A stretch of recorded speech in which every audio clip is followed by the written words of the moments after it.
अस्सलाम वालेकुम, कैसे हैं आप सब लोग। उम्मीद करती हूँ खैरियत से होंगे। आज एक नई कहानी के साथ आई हूँ मैं, जिसका नाम है चांदी के बादलों की रानी परी।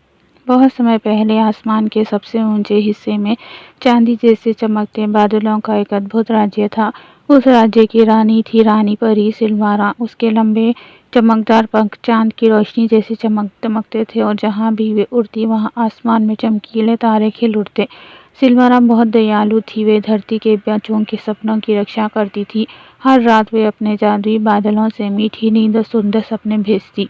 लेकिन एक दिन आसमान पर काले धुएं का साया छा गया। अंधकार जादूगर नाम का एक दुष्ट जादूगर बादलों की सारी चमक चुराने चाहता था।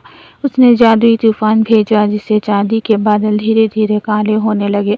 धरती पर रहने वाली एक छोटी लड़की मीरा हर रात आसमान में चमकते बादलों को देखा करती थी। उस रात उसने देखा कि बादल उदास है। तभी उसकी खिड़की के पास एक छोटा चमकीला तारा आकर रुका।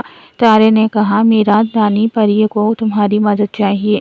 मीरा हैरान रह गई, लेकिन वह बहादुर थी। तारा उसे आसमान के रास्ते चांदी के बादलों के राज्य में ले गया। वहां पहुंचकर मीरा ने देखा कि सारे परी पहल की रोशनी बुझ चुकी थी। रानी परी की सिलवारा उदास बैठी थी। अगर जादूगर ने चांदी का चंद्रमणि चुरा लिया तो हमेशा के लिए आसमान अंधेरा हो जाएगा। रानी परी ने कहा। मीरा ने हिम्मत से कहा, हम मिलकर उसे वापस लाएंगे। फिर दोनों जादुई इंद्रधनुष पुल पार करके अंधकार पर्वत पहुंचे। वहां काले धुएं से बना विशाल किला था। जादूगर ने चंद्रमणि को एक जादुई पिंजरे में बंद कर रखा था। मीरा को अपनी दादी की बात याद आई। सच्ची हिम्मत सबसे बड़ा जादू होती है। उसने बिना डरे आगे बढ़कर अपनी छोटी सी चांदी की घंटी बजाई। घंटी की मीठी आवाज सुनते ही काले बादल गायब होने लगे। रानी परी ने अपनी जादुई पंख फैलाए और चमकदार रोशनी पूरे किले में फैल गई। अंधकार जादूगर की सारी शक्ति खत्म हो गई। चंद्रमणि फिर से चमकने लगी और आसमान के बादल पहले से भी ज्यादा सुंदर हो गए।